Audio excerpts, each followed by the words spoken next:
தர்மயாதினத்தினுடைய அடுத்த இலக்காக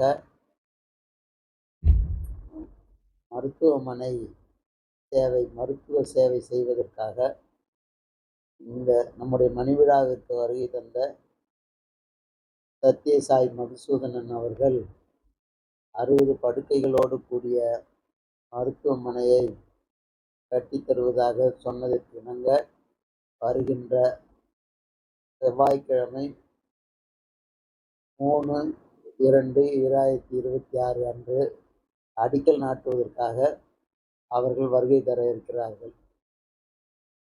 இது பல்நோக்கு மருத்துவமனையாக இந்த பகுதியிலே தொடர்ந்து சேவை செய்வதற்காக மிகப்பெரிய அளவிலே அவர்கள் இந்த திட்டத்தை இங்கே ஆரம்பிக்க இருக்கிறார்கள். பொதுவாக இந்த 2-3 மாவட்டங்களுக்கு இந்த மருத்துவமனை வெளியில எல்லாரும் வந்து பயன்படுத்திக்கலாம். ஆனால் இந்த பகுதியில் இருக்கின்றவர்களுக்கு இது ஒரு அவசியமான பணியாக இது கருதக்கூடிய நிலையிலே அதை அடிக்கல் நாட்டுவதற்காக அவர்கள் 11 மணிக்கு இங்கே வருகிறார்கள் ஹெலிகாப்டரில். அதன் பிறகு இங்கே 11:45 1 மணி வரைக்கும் அங்கே அடிக்கல் நாட்டு விழா பூமி பூஜை செய்ய இருக்கிறார்கள். 3 மணி வரைக்கும் இங்கே தங்குகிறார்கள் அவர்கள். நம்முடைய ஆதீனத்தினுடைய கொள்கைப்படி திருக்கோயில் குடமுழுக்கு விழாக்கள் ஓரளவுக்கு முழுமையாக 99 விழுக்காடு எல்லாம் நிறைவு செய்து விட்டாச்சு. அதன் பிறகு கல்வி பணியில் ஈடுபட்டோம், அதுவும் ஓரளவுக்கு நிறைவேறியது. அடுத்து இந்த மருத்துவ உணவு திட்டம் கொண்டு வந்தோம், அதுவும் ஓரளவுக்கு நல்ல முறையில் நடந்து கொண்டிருக்கிறது.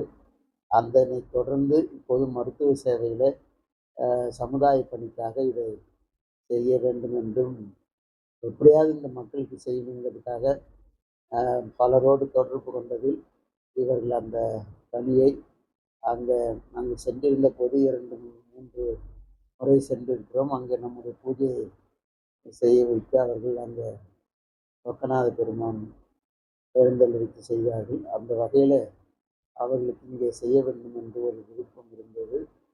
அதற்கு நம்ம நீதிபதி கார்த்திகேயன் அவர்கள் உடனடியாக இருந்து இந்த காரியங்களை எல்லாம் செய்கிறார்கள். இதற்காக நம்முடைய பாராட்டிற்குரிய ஒரே உலகம் ஒரே குடும்பம் உலக மனிதாபிமான இயக்க நிறுவனர் சத்யசாயி மனிதவள சிறப்பு பல்கலைக்கழக வேந்தர் சத்குரு ஸ்ரீ மதுசூதனன் சாயி அவர்கள் இந்த விழாவிற்கு வந்து அவர்கள் அடிக்கல் நாட்டு விழா செய்ய இருக்கிறார்கள். இந்த பகுதி மக்கள் ஒரு ஆண்டுக்குள் கட்டடங்கள் கட்டப்பட்டு கருவிகள் வந்து எல்லா நாடுகளிலிருந்தும் அவர்களுடைய தொண்டர்கள் இருக்கிறார்கள். அவர்களே வந்து சர்வீஸ் மைண்டோட அந்த சிந்தனையோடு இங்கே பணியாற்ற இருக்கிறார்கள். இந்த பகுதி மக்களுக்கு ஒரு பெரிய வரப்பிரசாதமாக அமைகிறது. ரொம்ப அவர்கள் அதிகமாக இலவசமாக தான் செய்கிறார்கள் எல்லா இடங்கள்லையும். அதுக்கு சர்வீஸாக அங்கே அவங்களுடைய பல்கலைக்கழகத்தில் படித்த மருத்துவக் கல்லூரியில் படித்தவர்களே அவர்களுடைய பெற்றோர்கள் முதற்கொண்டு அங்கேயே பணி கொடுத்து அவர்கள் கிராமங்களெல்லாம் தத்தெடுத்து செய்கிறார்கள். அதே போன்று இந்த பகுதிகளையும் அவர்கள் இலவசத்துக்கு அதிகமாக முக்கியத்துவம் கொடுப்பார்கள். ஆனால் அதே நம்ம வந்து ஒரு இதுவாக எடுத்துக்கொள்ளக்கூடாது.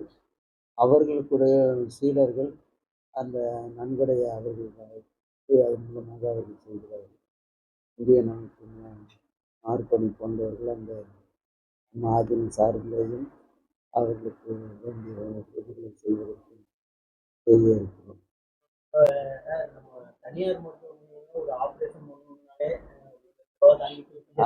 அந்த இது இருக்காது.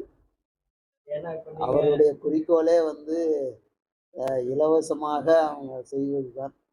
நான் வந்து திருநெல்வேலியில் தம்பிரானாக இருக்கிற காலத்திலேயே நான் ஒரு சிறு 2.5 வயது குழந்தைக்கு ஹார்ட் ஆப்ரேஷனுக்காக அவர் பெரியவர் சத்யசாய் பாபா இருந்தபோது அனுப்பியிருந்தேன். எந்த விதமான கட்டணமும் இல்லாமல் அதுக்கு முன்பாக ஒரு 1000 சொச்சம் பேர் வரிசையில் இருந்தார்கள் காப்பீடுல. அதுக்கு நமக்கு கடிதம் கொடுத்ததுக்கு முன்னுரிமை கொடுத்து, உடனடியாக அந்த குழந்தைங்கிறதுனால அது செஞ்சு இப்போது அந்த பையன் நல்ல வகையில வந்துட்டான். அதுலேருந்து அந்த இதில ஒரு ஈடுபாடு நமக்கு இருந்தது. இருந்தாலும் நம்ம மனித நேயத்தை பார்க்க வேணும் என்பதுதான் குறிக்கோள். அதுக்கு தகுந்த மாரி அவங்ககிட்ட எல்லா வசதியும் இருக்குது. எல்லா நிலையிலயும் அவர்களுக்கு நண்பர்கள் இருக்கிறார்கள். அதனால ஏன்னா நம்மளே அவரு சொல்லுவார் எல்லாம் நேர்ல வந்து எப்படி இருந்தாங்கன்ட்டு. அ நம்ம இடம் மட்டும் தான் குடுக்குறோம். பாக்கி அத்தனையும் அவர்கள் தான் செய்றாங்க. அடுத்த நாட்டு விழா நடைபெறும். அதுக்காக அவர் வரார். அத இப்ப நீங்க பிளாட் பண்ணுங்க. அடுத்தது வந்து எந்த அளவுக்கு சலுகையோட கூடிய மருத்துவமனைங்கிறத நீங்க அதன் பிறகு தெரிந்து கொள்ளுங்க. எல்லா இடங்கள்லயும் அந்த இது இருக்கு. இப்பதான் முதல்ல தமிழ்நாட்டுல கால் வைக்கிறாங்க. அத நம்முடைய வற்புறுத்தலுக்காக அவங்க இங்க வந்து அ கர்நாடக மாநிலத்திலேயே நெறைய இடங்கள் இருக்கு அவங்களுடைய பிரான்ச்.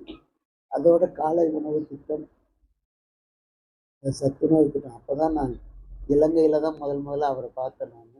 அந்த காலை உணவு திட்டத்த நான் அங்க உள்ள மாணவர்களுக்கு அறிமுகப்படுத்தியபோது, அதன் பிறகு தான் அவரு தொடர்ச்சியாக நம்மோடு தொடர்பு கொண்டார்.